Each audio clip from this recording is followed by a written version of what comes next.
Question number 96. A wheel initially at rest में था, इसका मतलब क्या हुआ, ओमेगा नॉट 0 है, is rotated with a uniform angular acceleration. The wheel rotates through an angle theta 1 in the first 1 second. So wheel कितना rotate कर रहा है बेटा, थीटा 1 से रोटेट कर रहा है इन फर्स्ट 1 सेकेंड, और थीटा 2 फिर आगे क्या कहता है, and through additional theta 2 in the next 1 second. तो नेक्स्ट 1 सेकेंड में यानी सेकेंड में वो क्या करता है, थीटा 2 एडिशनल एंगल चलता है, और हमें क्या रेशियो निकालनी है, थीटा 2 बाय थीटा 1 की. देखो बेटे बड़ा सिंपल क्वेश्चन है, इसमें थीटा nth का फॉर्मूला लगना है. थीटा nth क्या होता है, omega naught plus alpha by 2 into 2n minus 1. So theta nth is equal to omega naught plus alpha by 2 into 2n minus 1.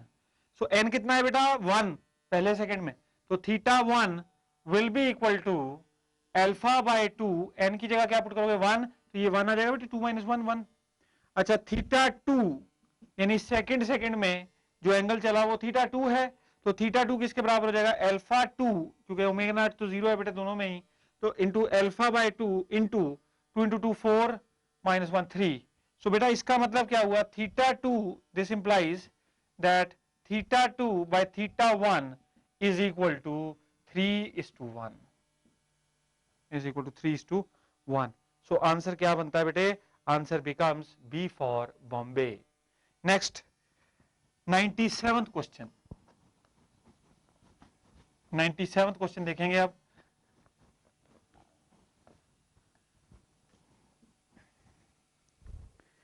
A particle of mass m is projected with initial velocity v making an angle of 45 degree with the horizontal. The magnitude of angular momentum of the particle of the projectile about an axis of projection when the particle is at the maximum height h. So देखिए बेटा हमारे पास एक projectile है और उसको हमने v velocity से at an angle 45 degree with the horizontal fire किया. ये पहुंच गया अपने हाईएस्ट पॉइंट पे. तो हाईएस्ट पॉइंट पे पूछ रहा है magnitude of angular momentum about the axis of projection, about the axis of projection. Axis of projection कौन सा, ये दिस इज एक्स एक्सिस. तो इसके अलोंग हमसे एंगुलर मोमेंटम पहुंच रहा है हाईएस्ट पॉइंट पे. आपको पता है हाईएस्ट पॉइंट पे जो वेलोसिटी वर्टिकल डायरेक्शन में होती है वो 0 हो जाती है, सिर्फ वेलोसिटी किस डायरेक्शन में रहती है, हॉरिजॉन्टल डायरेक्शन में रहती है. तो हॉरिजॉन्टल डायरेक्शन में वेलोसिटी कितनी होती है, एम वी, वेलोसिटी होती है v cos 45, तो मोमेंटम लीनियर कितना हो गया, m v cos 45. M v cos 45 into perpendicular distance from the axis along which we wish to find the angular momentum. तो इस एक्सिस से परपेंडिकुलर डिस्टेंस कितना है बेटा, that is equal to maximum height. तो maximum height is equal to u square v square sine square theta, v square sine square theta upon 2g, v square sine square theta upon 2g. So this will be equal to v square sin 45 is 1 by root 2, sin square 45 is 1 by 2, so v square upon 4g. This is the maximum height. Now what will be the angular momentum, that will be equal to linear momentum times r. Linear momentum कितना है बेटा, m into v by root 2 into v square by 4g, so that is equal to mv cube by 4 times root 2 into g, mv cube over 4 times root 2 into g. So answer क्या बना बेटा, answer is B for Bombay, answer is B for Bombay. Next question बेटे 98th question.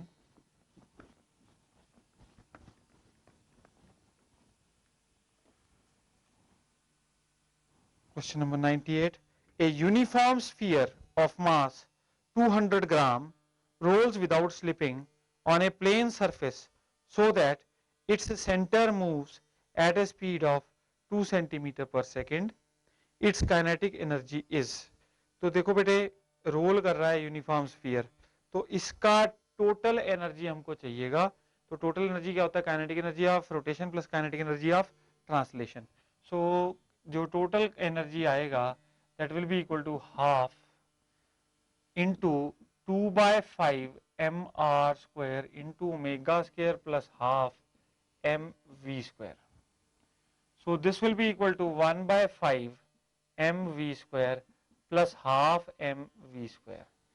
So this will be equal to LCM is 10. Now ये आ जाएगा कितना बेटे, 2 plus 5 mv square. So this is equal to 7/10 mv square. This is what, this is the total energy that is possessed by the rolling sphere. अब आपको मास दे रखा है और velocity दे रखी है, तो एनर्जी आपको निकालनी है जूल्स में। सो 7/10 इंटू मास कितना दे रखा है बेटा, 200 ग्राम, तो 200/1000 इंटू वेलोसिटी का स्क्वायर। वेलोसिटी कितनी है, 2 सेंटीमीटर पर सेकेंड, यानी कि 2/100 इंटू 2/100 दीज मैनी मीटर पर सेकेंड। ये बेटा इससे कैंसिल हो गया। अब आप देखिए अगर आप इसको सॉल्व करते हैं तो you will get the answer as 5.6 into 10⁻⁻5 joules. ये आप देख सकते हैं, ये 8 बन रहा है बेटे, 8 7 are 56 और हमारे पास नीचे पावर बन रही है 6, तो ये आ जाएगी क्या, एक एडजस्ट इधर कर देंगे डेसिमल, तो 5.6 into 10⁻⁵ joule. So answer becomes A part. Next bete, next question, that is 99th question.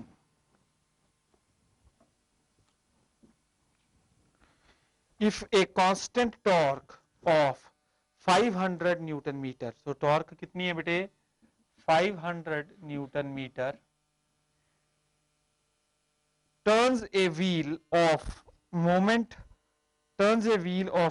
of inertia I equal to moment of inertia कितना है बेटा, 100 kg metre square about an axis passing through its center, then the gain in angular velocity in 2 seconds is. So हमने क्या निकालना है, 2 seconds में gain in angular velocity, यदि आप एक constant torque लगा रहे हैं about an axis, so you wish to find out the gain in angular velocity in 2 seconds.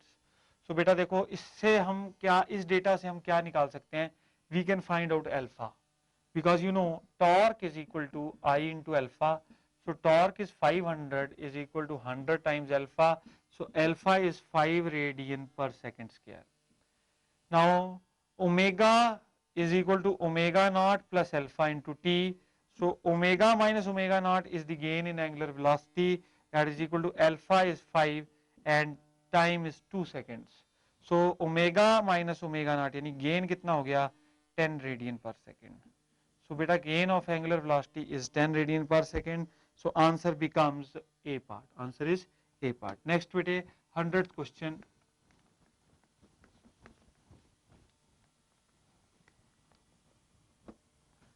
Question number 100. देखिए, a ring is rolling on a surface without slipping. What is the ratio of its translational to rotational kinetic energy? So बेटा देखो वो आपसे इस बारी fraction of energy नहीं पूछ रहा, एक रिंग को रोल करा रहा है और विदाउट स्लिपिंग रोल कर रहा है वो, तो translational to rotational kinetic energy का रेशियो हमने निकालना है। सो बेटा देखो kinetic energy of translational kinetic energy is half mv square. Now kinetic energy of rotation of the ring is equal to half I of ring into omega square, half I ring का moment of inertia कितना होता है बेटा, m r square into omega square. So half m v square बन गई, यानी कि kinetic energy of translation is equal to kinetic energy of rotation in case of a ring. So इसका मतलब इनकी रेशियो क्या हो जाएगी बेटा, 1:1. So इसकी रेशियो हो जाएगी 1:1. So kinetic energy of translation to kinetic energy of rotation is 1:1. So answer क्या बनता है बेटा, D for Delhi. Answer is D for Delhi. Next बेटे question 101.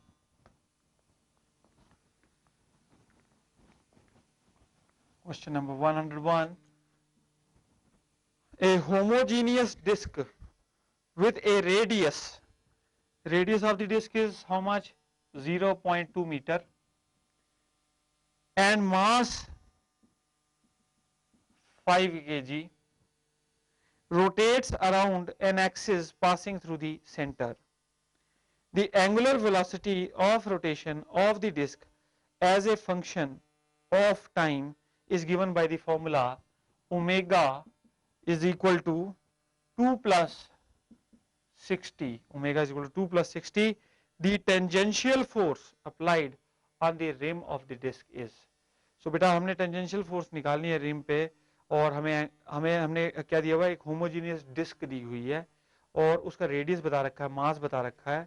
तो बेटा डिस्क देने का मतलब यह है कि मोमेंट ऑफ इनर्शिया आप निकाल सकते हैं और आपने क्या पता करना है कि कितनी टेंजेंशियल फोर्स आपने अप्लाई की.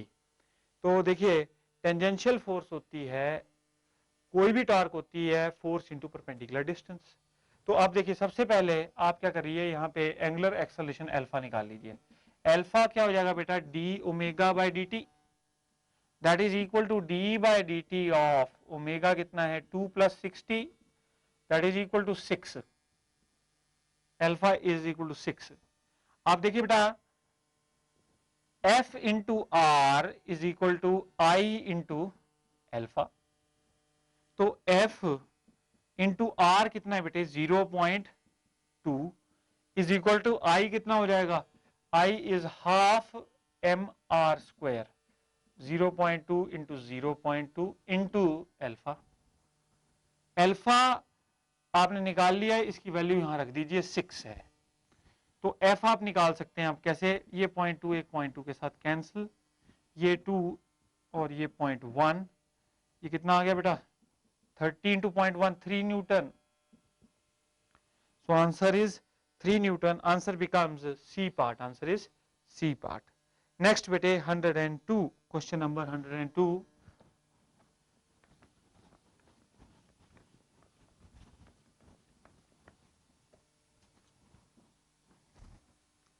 A thin hollow cylinder is free to rotate about its geometrical axis. कैसा सिलेंडर है बेटा, hollow cylinder है और geometrical axis के along it is free to rotate. It has a mass of 8 kg. It has a mass of 8 kg and radius 20 centimeter. So mass कितना है बेटे हमारे hollow cylinder का 8 kg और radius कितना है 20 centimeter, that is 20 upon 100, that is equal to 1 upon 5 meter. A rope is wrapped around the cylinder. Rope जो है wrapped है. What force must be exerted along the rope to produce an angular acceleration of, angular acceleration कितनी produce करनी है बेटे 3 radian per second square. तो अब देखिए इस particular situation में I into alpha is again equal to F into r, क्योंकि रोप लगाएगी टेंजेंशियल फोर्स और आपने इसमें क्या पता करना है, यही टेंजेंशियल फोर्स को पता करना है. तो I कितना है बेटा, ये एक हॉलो सिलेंडर है, तो थिन हॉलो सिलेंडर है, तो हॉलो में एम आर स्क्वायर होता है, तो m are square into alpha is F into r. यहाँ पे फर्दर सॉल्व करूंगा बेटा, m कितना है 8 into r square 1/5 into 1/5 into alpha is 3 is equal to F into 1/5. ये इससे काट लो बेटे, ये कितना आ गया, f आ गया 24/5. So 5 4s are 20, 5 8s are 40, so 4.8 Newton becomes the answer. So answer is C part, answer becomes C part. Next we go on to 103rd question, 103 question. Now देखिए बेटा इस क्वेश्चन में 103 क्वेश्चन में ये एक conceptual question है. क्या कहता है ये, if a rigid body rolls on a surface without slipping then, देखिए लीनियर स्पीड, लीनियर वेलोसिटी या जो आपकी ट्रांसलेशनल वेलोसिटी है वो कैसी रहती है, फिक्स्ड रहती है, कांस्टेंट रहती है. So answer is B for Bombay, that linear speed is the same at all the points of the rigid body. जहां मर्जी पॉइंट ले लो एक रोलिंग बॉडी में, प्योर रोलिंग में, उसकी वेलोसिटी क्या रहेगी, सेम रहेगी. So 103 answer is B part. Next we move on to question number 104. 104 में देखिए बेटा, suppose a body of mass m and radius r is allowed to roll on an inclined plane without slipping from the topmost point A. The velocity acquired by the body as it moves, as it reaches the bottom of the inclined plane is. So देखिए आपको बेटा इसमें क्या पता करना है कि bottom of the inclined plane पे जब बॉडी पहुंचती है तो उसकी वेलोसिटी क्या होगी. वो आपको पता है बेटे, velocity of the body at the bottom of the plane is root 2gh upon beta. ये हम लोग कैसे करते हैं? By conservation of momentum. mgh is equal to half I omega square plus क्या चीज बेटे, plus half m v square. ऐसे सॉल्व करते हैं इसे. तो ओमेगा इसकी जगह पे क्या लिखते हैं, एम आर स्क्वायर. तो देखिए m g h is equal to half, अब इसको देखिए कैसे लिखेंगे, half m v square common ले लेंगे तो one plus I omega square by m v square. तो ये फैक्टर 2gh यहाँ पे आ जाएगा, m से m कैंसिल हो गया, v is equal to square root of 2gh over 1 plus I by M R square. यानी ये कितना है, बीटा है. So root 2gh over beta. Answer becomes C part. Answer is C part. Next बेटे 105th question. 105th question देखिए,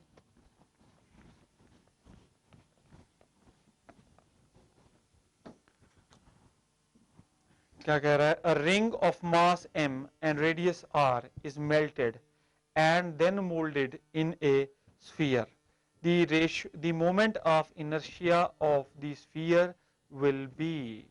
So देखिए बेटा, एक रिंग था उसको हमने मेल्ट कर दिया और उसका क्या बना दिया, स्फीयर बना दिया. अब स्फीयर नेचुरली बहुत छोटा बनेगा क्योंकि स्फीयर में मास डिस्ट्रीब्यूटेड होता है वॉल्यूम में, रिंग में लीनियर डिस्ट्रीब्यूशन होती है. तो वॉल्यूम में सारा का सारा मास कंसंट्रेट हो जाएगा. So radius will become very small. Of course the mass will not change but the radius will become small. और आपको वैसे भी पता है कि जो रिंग का मोमेंट ऑफ इनर्शिया है, रिंग का मोमेंट ऑफ इनर्शिया होता है एम आर स्क्वायर, और जो हमारा स्फीयर है उसका मोमेंट ऑफ इनर्शिया अगर रेडियस सेम भी लें तो भी कम है. तो अगर मान लो रिंग के मास के बराबर ले लो, अगर स्फीयर ले लो रिंग के मास के बराबर और स्फीयर का रेडियस भी रिंग के बराबर ले लो, तो मोमेंट ऑफ इनर्शिया स्फीयर का कितना आता है बेटे, 2/5 एम आर स्क्वायर. वो तो वैसे भी कम है. यहां पे क्या हुआ, मास तो वही रहा लेकिन रेडियस क्या हो गया, कम हो जाएगा, रेडियस और कम हो जाएगा. तो इसका मतलब है मोमेंट ऑफ इनर्शिया और कम हो जाएगा. स्फीयर का moment of inertia will be less than that of the ring. Answer is B for Bombay. Next बेटे 106th question. Question number 106. A solid sphere and a hollow sphere of the same material and of same size can be distinguished without weighing. देखो एक hollow sphere और एक solid sphere को हम लोग कैसे distinguish कर सकते हैं without actually weighing them. तो उसके लिए बेटा आप दोनों को रोल करके देख लो, आप दोनों को रोल करके देख लो. और कहां से, by rolling them simultaneously on an inclined plane. B part में दे रखा है by rolling them simultaneously on an inclined plane. अगर आप दोनों को साइमल्टेनियसली रोल करते हो from the inclined plane, then you know that the time taken will be directly proportional to square root of beta. जिसका बीटा ज्यादा उसको time भी लगे ज्यादा, जिसका बीटा कम उसको टाइम भी लगे कम. तो बीटा किसका बीटा ज्यादा है, आप देखिए 2/3 जो बीटा ज्यादा है वो किसका ज्यादा है, it is more for a hollow sphere. Hollow sphere का beta is more than beta for solid sphere.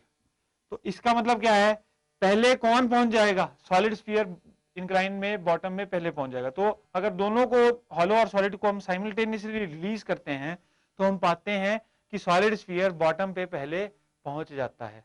So that means आप दोनों को डिस्टिंग्विश कर सकते हैं by rolling them from an inclined plane. So answer becomes B for Bombay. Next बेटे 107th question.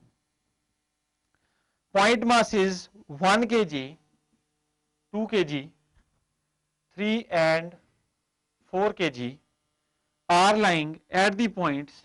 किस किस पॉइंट्स पे पड़े हैं? 0 0 0. 2 किलो किस पे पड़ा है बेटा? 2,0,0. 3 किलो किस पे पड़ा है?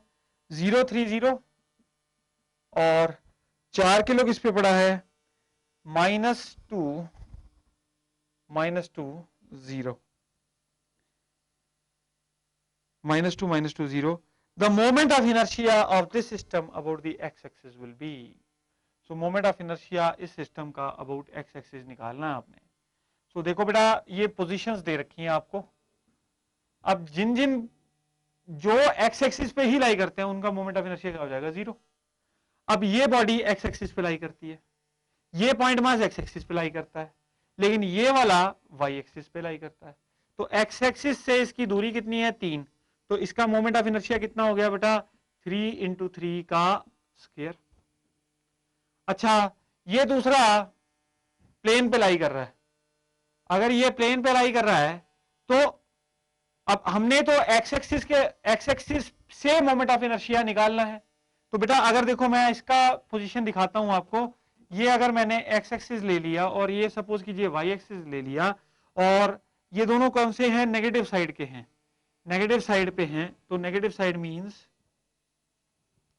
ये पोजीशन होगी -2, -2. ये कौन सा मास है बेटा? 4 किलो मास है. सो अब इस एक्सिस के लॉन्ग आपने मोमेंट ऑफ इनर्शिया निकालना है. तो इस एक्सिस के लॉन्ग यदि आपने मोमेंट ऑफ इनर्शिया निकालना है तो इससे ये मास की दूरी क्या हो गई?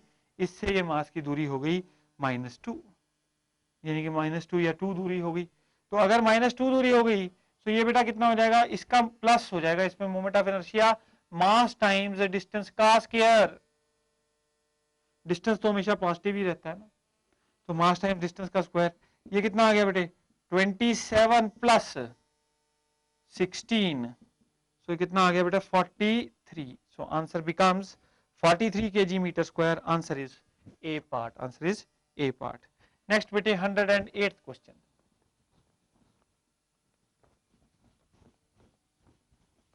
नेक्स्ट ले लीजिएगा 108th question. The radius of gyration of a body about an axis at a distance of 6 cm from its center of mass is 10 cm. Then the radius of gyration about a parallel axis through its center of mass will be. बहुत अच्छा question है बेटा. देखिए, radius of gyration of a body about an axis at a distance 6 cm from the center of mass. ये हमने centre of मास वाला axis मान लिया. अब सेंटर ऑफ मास वाले एक्सिस से कितनी दूरी पर एक्सिस है? 6 सेंटीमीटर दूरी पर एक्सिस है. तो उससे जो रेडियस ऑफ गायरेशन है वो कितना है?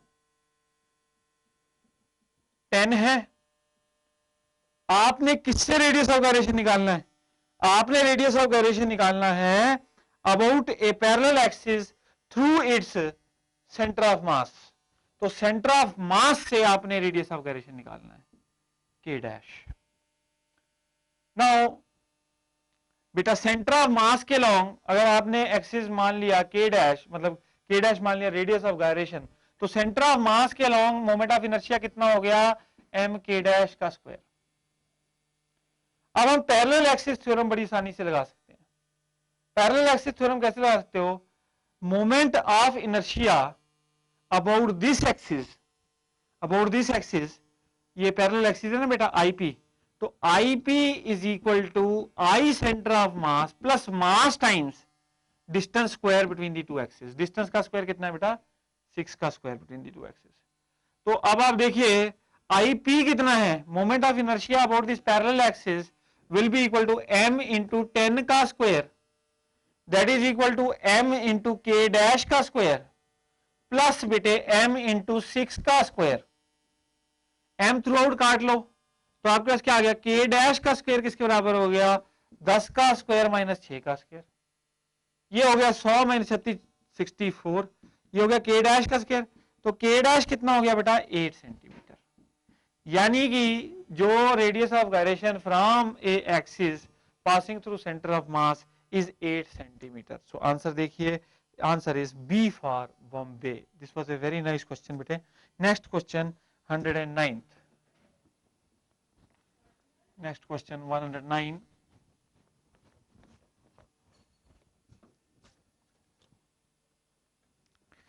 a particle of mass m is revolving in a horizontal circle of radius r with constant angular velocity omega, then the aerial velocity of the particle is। so देखिए बेटा, एक horizontal circle में एक particle चल रहा है और constant angular velocity से चल रहा है। हमने क्या निकालना है, एरियल वेलोसिटी। एरियल वेलोसिटी क्या होती है, area travelled per unit time, that is called areal velocity. So आप इसमें ऐसा कीजिए, you take a very small, this angle is theta, this is small angle theta, this is r, you take small displacement, very small displacement, that is delta s. Suppose you take a very small displacement delta s. Now delta s is equal to r times theta, delta s is equal to r times theta. Now देखिए बेटा, ये area आप निकाल सकते हो कैसे, considering this as a very small triangle, तो area क्या आ जाएगा बेटा, half into base into altitude, half into base into altitude, base R हो गया तो आल्टीट्यूड डेल्टा एस हो गया। सो हाफ इंटू आर, ये एरिया है बेटे, this is small area, delta S is R square into theta, ये delta S की वैल्यू पुट करूंगा तो ये बन जाएगा R square into theta. Now बेटा एरिया अपॉन टाइम क्या हो जाएगा, areal velocity, area travelled per unit time is areal velocity, so that is half R square into theta upon T. So angle turned upon time is what, angular velocity, so that is equal to half R square into omega. So half R square into omega, so answer क्या बनता है बेटे, answer becomes C part, answer is C part. Next बेटे, next question 110th question,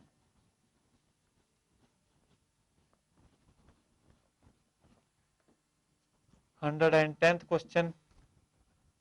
A uniform disk of mass m and radius r is rolling down a rough inclined plane which makes an angle of 30 degree with the horizontal.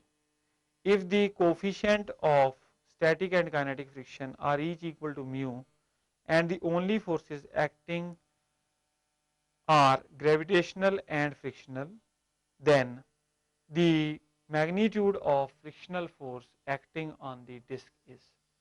So we wish to find out the magnitude of the frictional force that is acting on the disk. So बेटा देखो, जो torque है that is equal to I alpha. Now अब हमारा जो disc है वो कैसे आ रहा है, नीचे आ रहा है ना, तो फ्रिक्शन तो अपोज करेगी, तो friction will be in the opposite direction. So जो फ्रिक्शन है वो क्या प्रोवाइड करेगी बेटा, रोलिंग टॉर्क प्रोवाइड करेगी, किसको, इस रोटेटिंग डिस्क को। सो जो टॉर्क है वो आई इंटू अल्फा है, that is equal to what, that is equal to F into R, that is frictional force into radius. So आपने क्या निकालनी है यहाँ पे, you wish to calculate the frictional force. So F frictional force is equal to I into alpha बटा R, I into alpha बटा R. So बेटा आपको एक चीज पता है, acceleration linear is equal to R times alpha. So acceleration linear is equal to R times alpha. So alpha is equal to A by R, तो ये हो जाएगा I into A by R square. Alpha की जगह हमने ए by are put किया तो ए by R square हो जाएगा। नाउ बेटा ये मोमेंट ऑफ इनर्शिया आई कितना हो जाएगा, I will be half M R square. Uniform disc का मोमेंट ऑफ इनर्शिया हो जाएगा हाफ एम आर स्क्वायर, क्योंकि वो अपने सेंटर के अलॉन्ग चल रही है।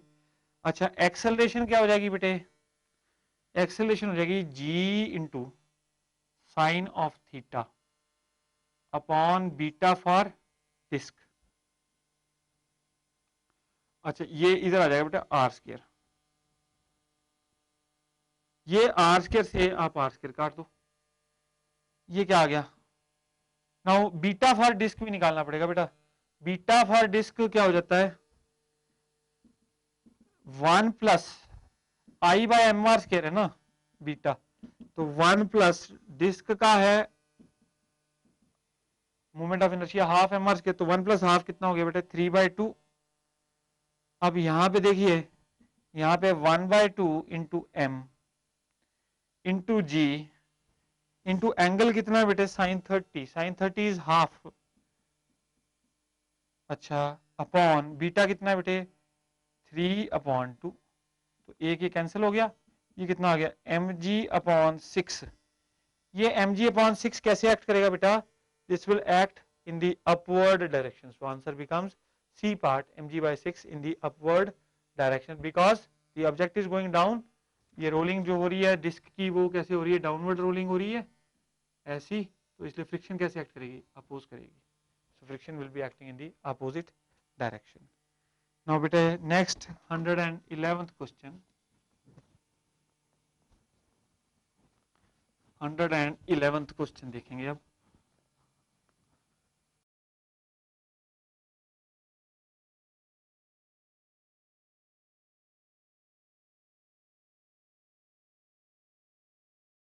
Problem number 111,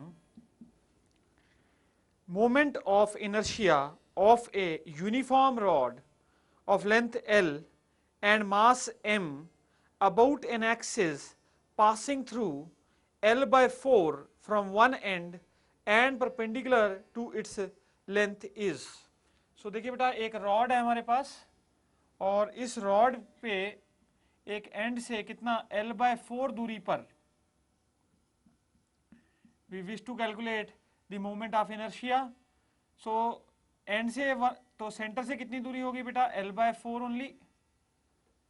now the moment of inertia about this axis we want to find out, so I will be using parallel axis theorem, ml square by 12 plus m into L square by 16, 48 4 ml square plus 3 ml square, so that is 7 ml square by 48, so 7 by 48 ml square, answer is B for Bombay, answer is B for Bombay। next 112th question,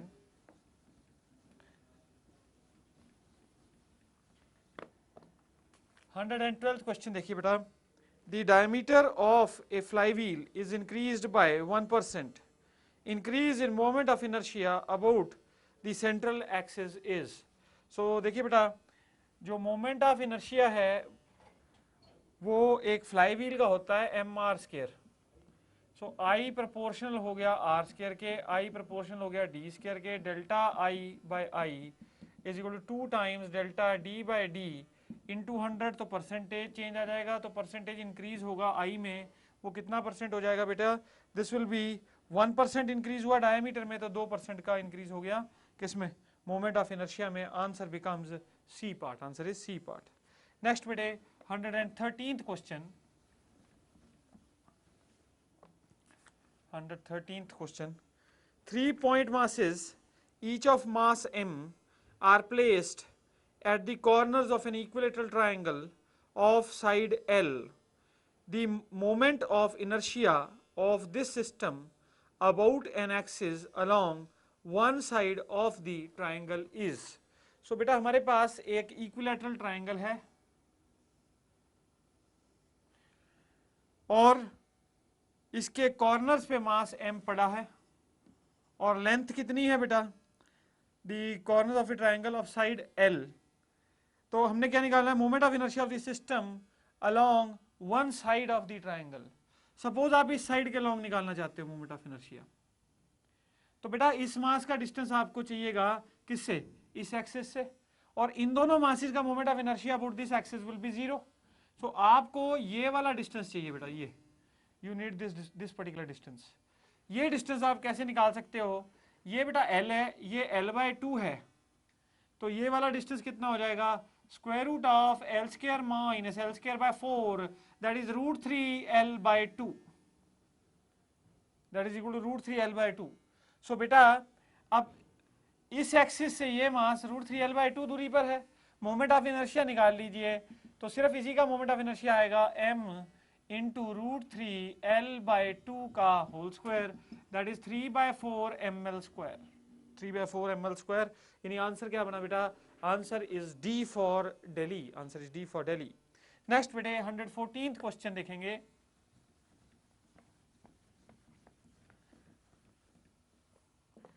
Question number 114.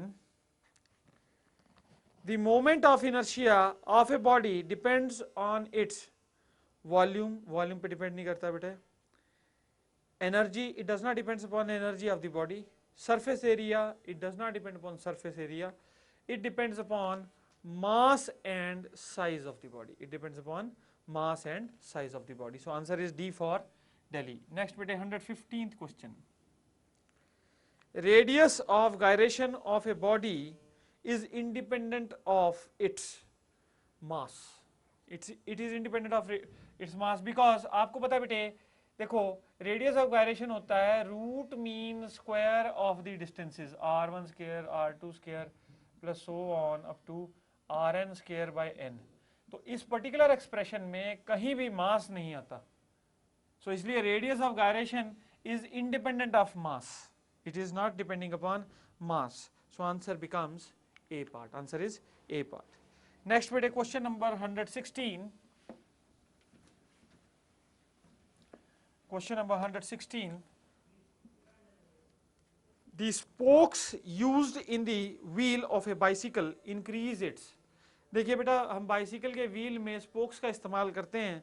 Basically spokes क्या मदद करती हैं, rim को hold रखती हैं, जो rim है उसको होल्ड रखती हैं। तो मास को डिस्ट्रीब्यूट कर दिया, एक्सिस ऑफ रोटेशन से मास को दूर कर दिया, तो क्या चीज बढ़ेगी, मोमेंट ऑफ इनर्शिया बढ़ेगा।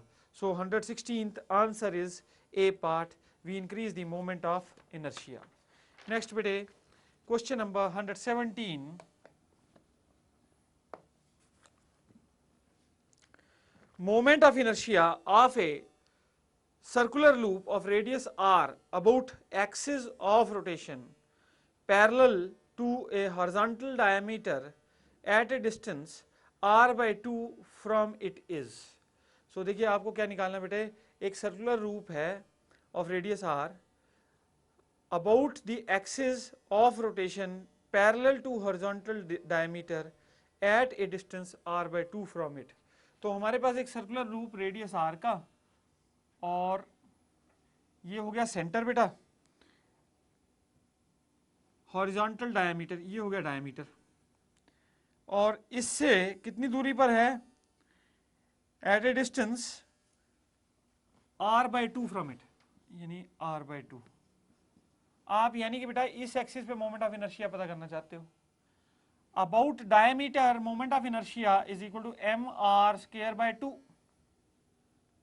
Now you want to find out at a distance r/2, तो apply parallel axis theorem. Let us say moment of inertia here is I, so I is equal to mr²/2 ig, I center of mass, plus क्या चीज बेटे m into r/2 का whole square. So this will be equal to mr²/2 plus mr²/4, ये कितना हो गया बेटा 4 LCM, so 3mr²/4, 3mr²/4, answer is 3mr²/4. So answer becomes D for Delhi. Next 118th question.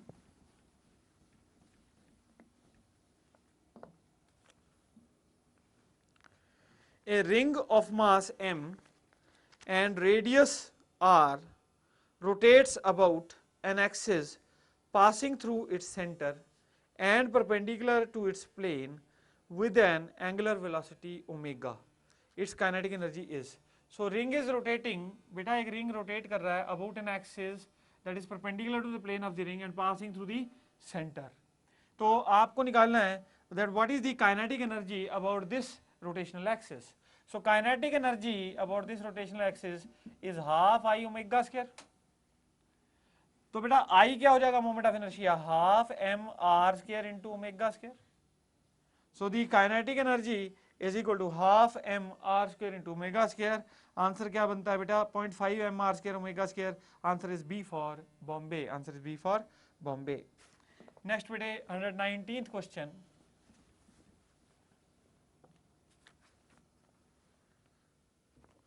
A thin uniform circular ring is rolling down an inclined plane of inclination 30 degree without slipping. सो बेटा एक कोई inclined plane है और उसका inclination कितना है 30 degree, उस पे एक रिंग रोल डाउन करता हुआ आ रहा है. और कैसे आ रहा है, विदाउट स्लिपिंग आ रहा है.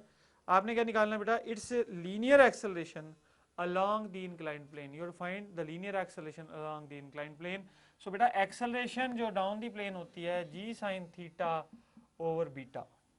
So beta for a ring is 1 plus I by mr square.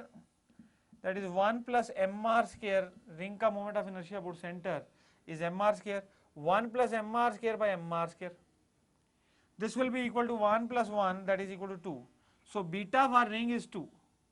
So beta acceleration क्या हो जाएगी, g sin 30 upon beta is 2. Sin 30 is half. So acceleration becomes g by 4. So ring की acceleration down the plane, it becomes g by 4. So answer क्या बनता है बेटा, answer is A part. Answer is A part. Next बेटे 120th question.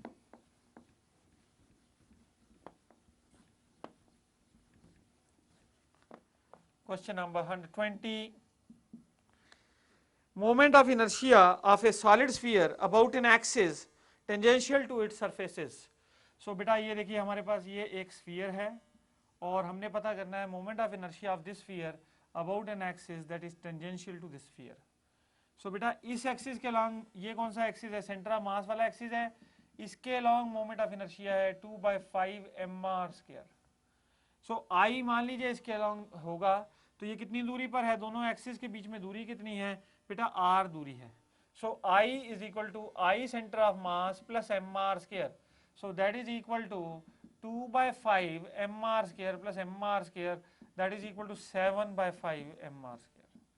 So answer becomes 7/5 mr square. Answer है हमारे पास, answer is C part. Next बेटे question number 121. Question number 121.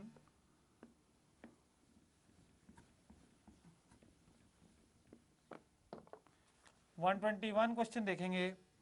A solid sphere of radius r has a moment of inertia I about its diameter. What will be the moment of inertia of a shell of same mass and same radius about its diameter? So बेटा एक solid sphere का moment of inertia हमको आई दे रखा है. आपको पता है solid sphere का मोमेंट ऑफ इनर्शिया होता है 2/5 mr स्क्वायर. तो इसका मतलब mr स्क्वायर बराबर हो गया किसके, 5/2I. Now we wish to calculate the moment of inertia of a shell. Shell is a hollow sphere. Shell is a hollow sphere और उसका मास और रेडियस बिल्कुल सेम है एज द सॉलिड वन. सो उसका moment of inertia I dash is 2/3 mr square. So 2/3 mr square is equal to what, 5/2 into I, that is 5/3 into I. So ये moment of inertia किसका आ गया बेटे, this is the moment of inertia of a shell, spherical shell. So answer क्या है हमारे पास, answer is B for Bombay. Answer is B for Bombay. Next बेटे 122 क्वेश्चन.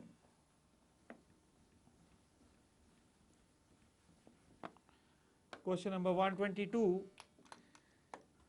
ये देखिए बेटा, इसमें 3 rings of mass P and radius Q, 3 rings है हमारे पास.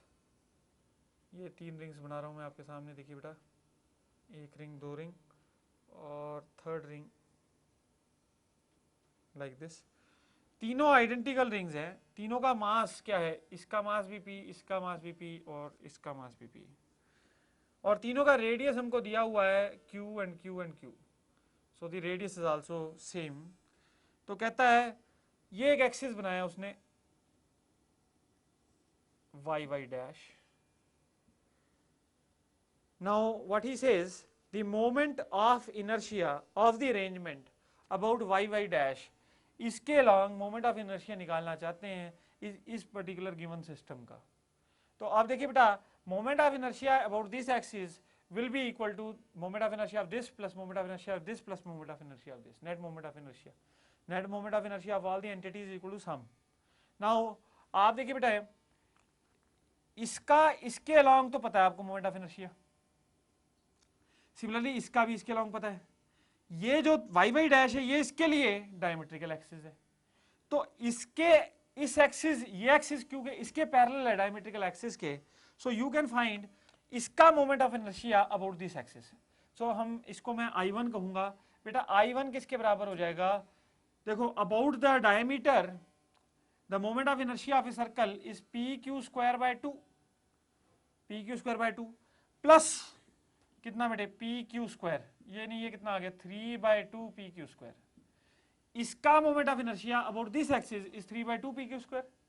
अच्छा, सिमिलरली इसका भी इसके अलाउंग कितना होगा 3/2 pq². और तीसरा बचा ये वाला, इसका कितना होगा pq²/2. So net moment of inertia will B I is equal to 3/2 pq² plus 3/2 pq² plus pq²/2. ये कितना हो गया बेटे 7/2 into pq², net moment of inertia. So answer becomes, answer is A part here. Answer is A part. Next bete, next question 123. Question number 123.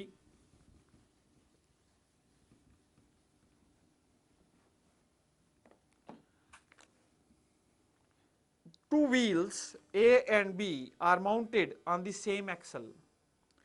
Moment of inertia of A is, moment of inertia A का कितना है बेटे 6 kg metre square, 6 kg metre square, और and is rotating at a angular speed of 600 rpm. Omega B जो B है वो बोलता है when B is at rest. ठीक है, तो what is the moment of inertia of B if the combined speed is 400 rpm. So ये combined speed omega A B से लिखता हूं बेटा, ये combined speed है कितनी 400 rpm. अब आप देखिए हमारे को प्रॉब्लम दे रखी है कि दो व्हील्स हैं ए और बी, और दोनों के दोनों एक ही एक्सल पे माउंटेड हैं, और मोमेंट ऑफ इनर्शिया ए का दे रखा है, ए व्हील का, and it is rotating at 600 rpm, और बी उस समय रेस्ट पे है.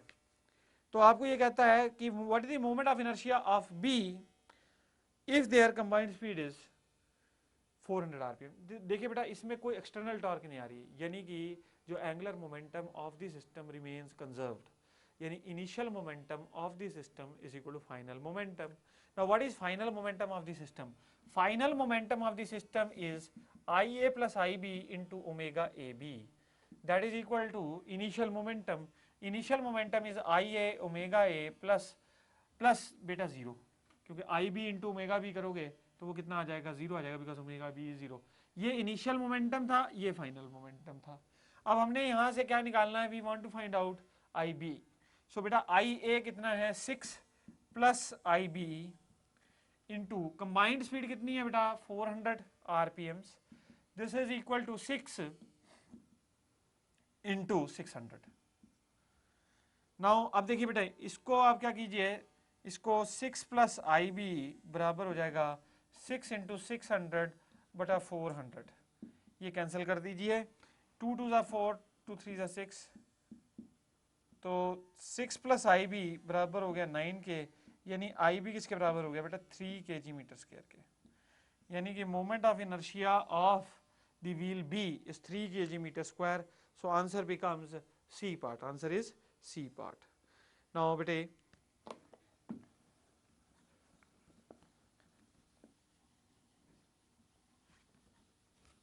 Next question 124th. Moment of inertia of a solid cylinder of length L and diameter D about an axis passing through its center of gravity and perpendicular to the geometric axis is. So बेटा हमने एक cylinder का moment of inertia निकालना है about an axis passing perpendicular to the cylinder and it is passing through the center of the cylinder. तो बेटा ये देखो, ये हमने स्टैंडर्ड रिजल्ट है, हमने डिराइव किया था इसको. सो मोमेंट ऑफ इनर्शिया इस केस में आपको याद रखना पड़ेगा m into L square by 12 plus D square by 16. This is the moment of inertia about this particular axis. So इसका मतलब है आंसर क्या बना बेटा? Answer is D for Delhi. Answer is D for Delhi. Now next question, that is 125th question. 125th question देखेंगे बेटा.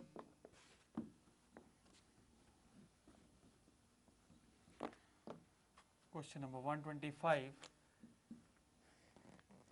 The rotational kinetic energy of two bodies of moments of inertia 9 and 1 kg meter square are same. The ratio of their angular momentum is.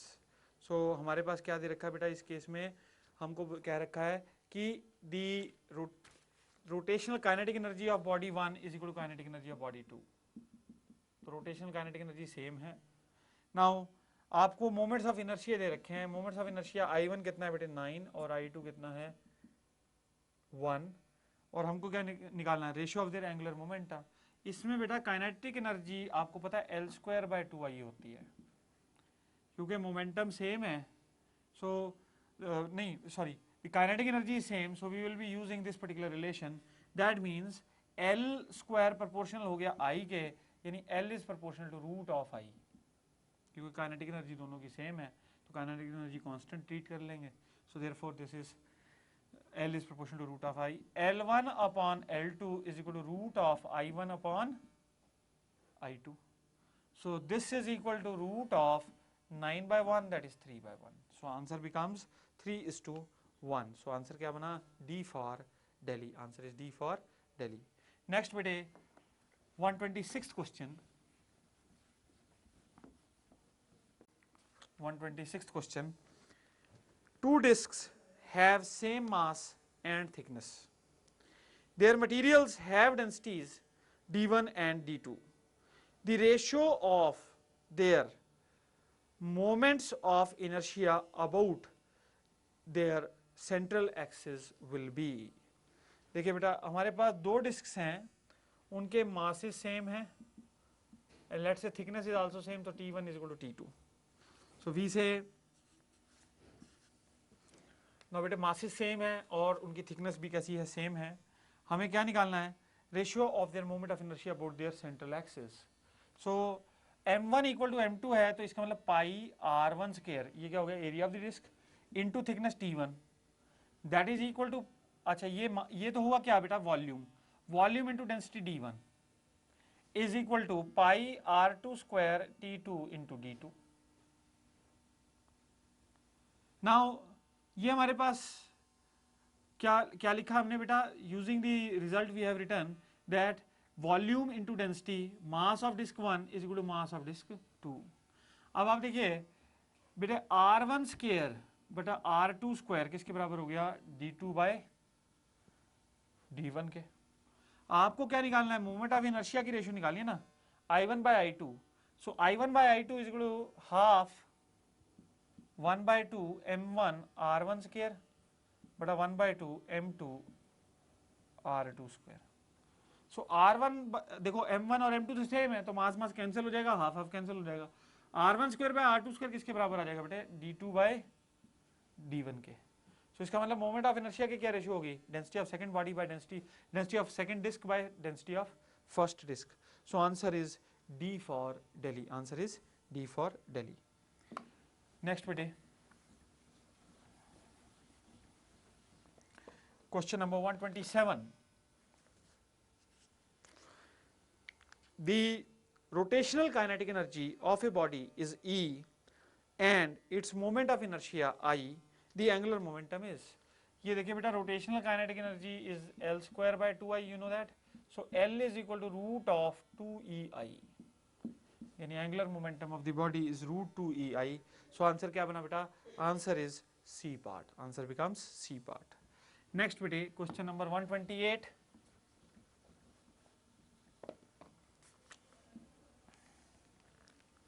Question 128. In the rectangle ABCD, BC is equal to twice of AB.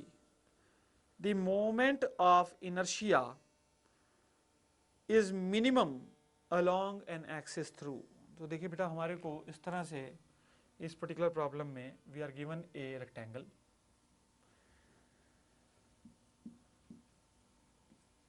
इसकी sides A B C D. Now अब हमसे क्या पूछ रहा है बेटा, इसमें ये एक्सिस मार्क कर रखा है ई जी, और ये एक और एक्सिस मार्क कर रखा है एच एफ. कह रहा है ये जो लेंथ है ये इसकी दुगनी है, यानी ये अगर बी है, ये 2b है तो ये b है. अब वो हमसे पूछ रहा है कि किस एक्सिस के along moment of inertia least होगा. बेटा जिस एक्सिस के अलोंग मास की डिस्ट्रीब्यूशन लीस्ट होगी, that axis will be the axis where the moment of inertia will be least. अब आप देखिए इस एक्सिस को, ईजी एक्सिस को देखिए, इससे सिर्फ इतनी दूरी पर मास फैला हुआ है, सिर्फ इतनी दूरी पर, तो ये दूरी सबसे कम है. अगर आप इसको देखेंगे एक्सिस को, एफ एच एक्सिस को, तो इससे मास की डिस्ट्रीब्यूशन फिर ज्यादा है कंपैरेटिवली टू ईजी. और कोई भी एक्सिस ले लीजिए, ए बी ले लीजिए तो भी मास दूर है, बी सी ले लीजिए तो भी मास फैला हुआ है. तो इसका मतलब है मास की डिस्ट्रीब्यूशन सबसे ज्यादा नजदीक है किसके, ईजी एक्सिस के. तो मास अगर डिस्ट्रीब्यूशन बिल्कुल नजदीक हो गई एक्सिस ऑफ रोटेशन के, then the moment of inertia will become least. So moment of inertia is least along axis EG. So answer is D for Delhi. Answer is D for Delhi. Next question bete. Question number 129.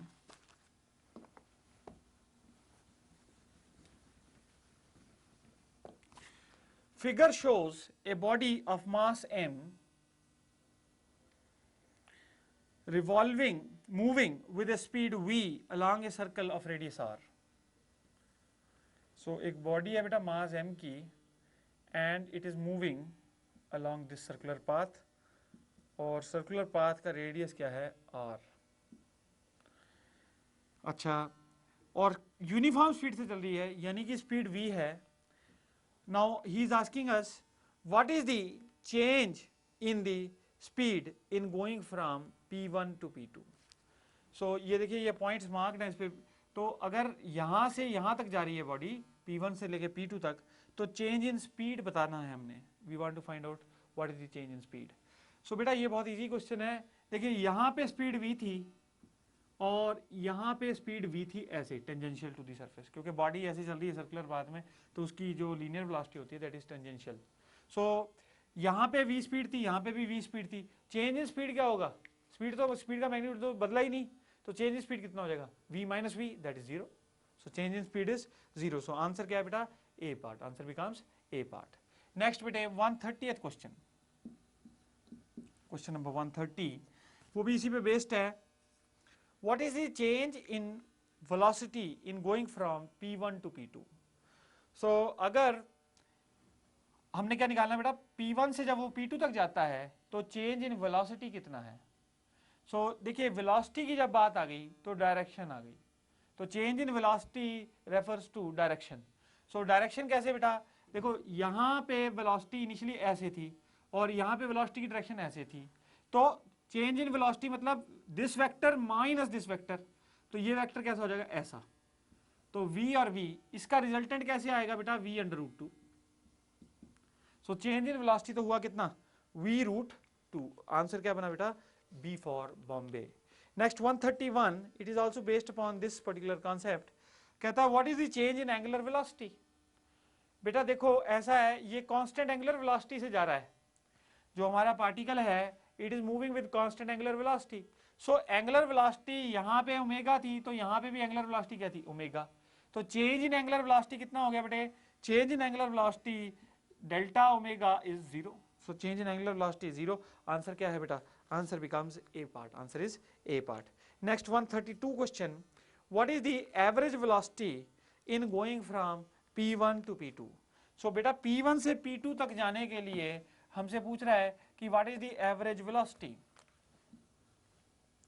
Now देखिए बेटे average velocity क्या होती है, average velocity is net change in average velocity is net displacement upon time taken.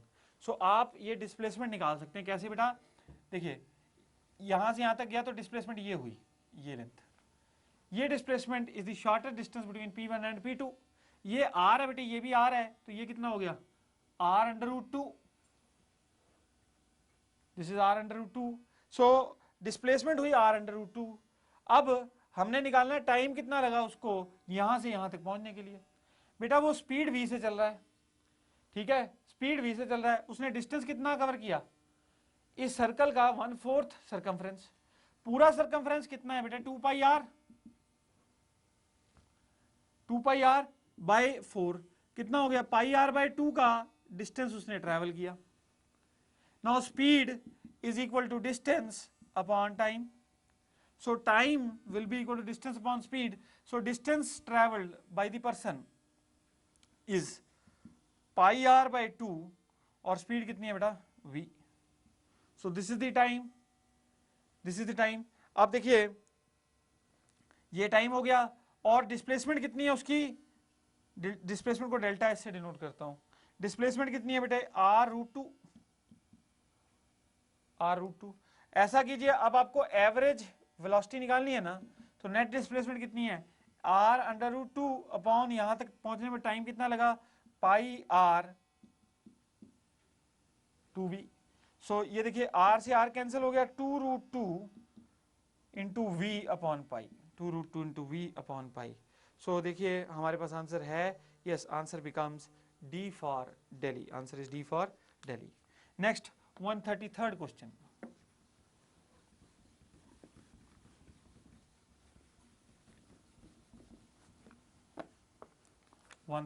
question, a ring and a disc of different masses are rotating with the same kinetic energy। एक ring और एक disc बेटा same kinetic energy से चल रहे हैं। If we apply a retarding torque tau on the ring it stops after making N revolutions. So अगर हम रिंग पे एक रिटार्डिंग टॉर्क टाउ लगाते हैं तो on the ring it stops after making N revolutions, तो एन रेवोल्यूशंस बाद वो हमारा रिंग रुक जाता है। After how many revolutions will the disc stop, will the disc stop if the retarding torque on it is also tau. So देखो एक disc और एक रिंग रोटेट कर रहे हैं और बेटा दोनों की काइनेटिक एनर्जी क्या है same, kinetic energy of ring is equal to kinetic energy of disc, ये हमको दे रखा है। बेटा ये जो क्वेश्चन है this is a question on work and energy theorem. कैसे काइनेटिक एनर्जी जो चेंज है, काइनेटिक एनर्जी जो चेंज है, देखो फाइनल काइनेटिक एनर्जी जीरो हो रही है, इनिशियल काइनेटिक एनर्जी कुछ थी, तो इनिशियल दोनों की सेम थी, तो जो चेंज इन काइनेटिक एनर्जी है that is kinetic energy of ring और final zero, zero minus this is equal to the work done by the retarding torque, so minus tau into theta. तो अब देखिए बेटा now he says कि N, ये torque tau लगाई तो N revolutions हुई, it has made N revolutions, so that means theta को हम लिख सकते हैं एन टाइम्स 2 पाई। अब इसी तरह से आप लिख लो किसका, डिस्क का,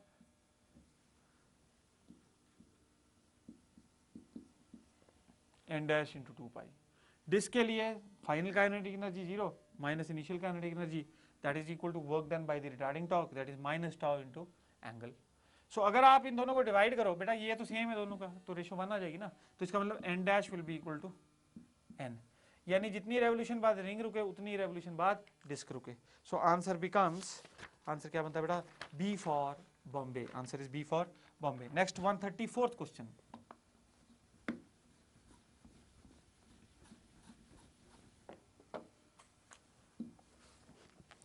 the angular momentum of a wheel changes from 2L to beta 5L in 3 seconds. What is the magnitude of torque acting on it? So बेटा torque तो आपको पता है, that is change rate of change of angular momentum, that is change in momentum upon time taken. Change in momentum कितना है 5L minus 2L over time कितना लगा 3.